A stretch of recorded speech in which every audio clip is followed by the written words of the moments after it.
नमस्कार दोस्तों, मेरे चैनल कथा भक्ति सागर में आप लोग का स्वागत है। आज हम शीतला माता की कहानी सुनेंगे। एक बार शीतला माता ने सोचा कि मैं धरती पे जाके देखती हूँ कि कौन मेरी कितनी पूजा करता है, सेवा करता है। तो उसने एक स्त्री का रूप धर के राजस्थान के एक डोंगरी गांव में चली आई। वहाँ पर वो जब गली गली घूम रही थी तो किसी ने उबलते हुए पानी गली में फेंक दिया, जिससे माता के ऊपर आ पड़ी और माता के पूरे शरीर में लाल लाल फफोले पड़ गए। और माता इधर उधर चिल्लाने लगी, अरे मैं तो जल गई, मैं तो जल गई, कोई तो मेरी मदद करो।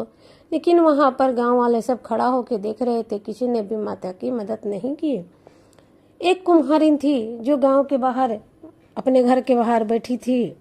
तो जब उसने माता को देखा ऐसे चिल्लाते हुए, तो उसने कहा कि माँ आप आकर बैठ जाओ, मैं आपके ऊपर ठंडा ठंडा पानी डालती हूँ। तब उसने शीतला माता के शरीर पर ठंडा ठंडा पानी डालना शुरू किया, जिससे माता को बहुत आराम मिला। और उसने कहा कि माँ रात की रबड़ी बची है, दही है, आप उसे खा लो, थोड़ा सा आपको राहत मिलेगी।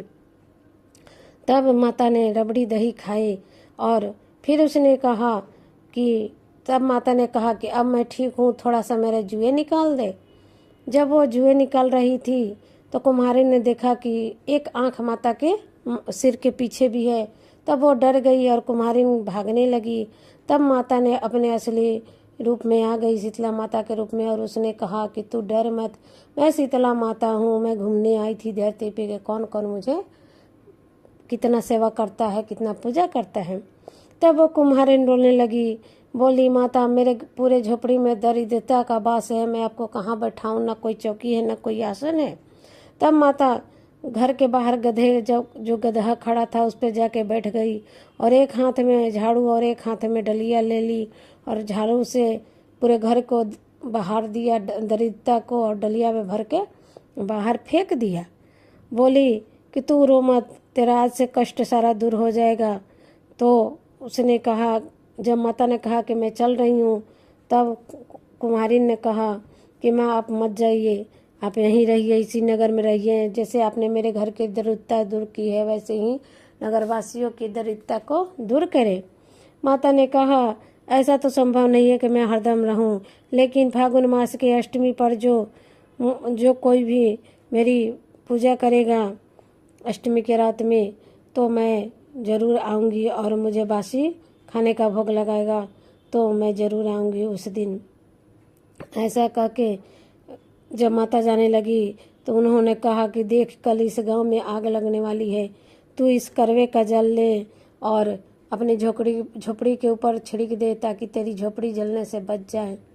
उस इतना कह के शीतला माता चली गई और उस कुम्हारिन ने ऐसा ही किया, करवे के जल को अपनी झोपड़ी के ऊपर छींट दिया। सच में दूसरे दिन पूरे गांव में आग लगी, लेकिन उसकी झोपड़ी को कुछ भी नहीं हुआ। यह खबर जब नगर के राजा के पास पहुंची तो राजा ने उस कुम्हारिन को बुलाया कि तू कोई जादू टोना जानती है, क्यों नहीं तेरी झोपड़ी में आग लगी। तब उस कुम्हारिन ने कहा कि प्रभु महाराज, ये तो शीतला माता की देन है, कल मेरे घर शीतला माता आई थी, ऐसे ऐसे बात हुआ था। तो उसी समय राजा ने नगर में प्रचार करा दिया कि किसी के घर अष्टमी के दिन आग नहीं जलेगा और अब बासी जो खाना है उसको माता का भोग लगेगा और माता की पूजा होगी। तो तब से इस दिन माता की पूजा होने लगी। तो जिस तरह से माँ ने कुम्हारिन के घर की दरिद्रता दूर की, उस गांव की दरिद्रता दूर की, वैसे ही कथा सुनने वाले, हुंकारी भरने वाले और सबकी पढ़ने वाले, कहने वाले, सुनने वाले, हुंकारी देने वाले, सबकी घर की दरिद्रता दूर करे और लक्ष्मी का वास हो। जय हो शीतला माता की। तो यही थी दोस्तों शीतला माता की कहानी।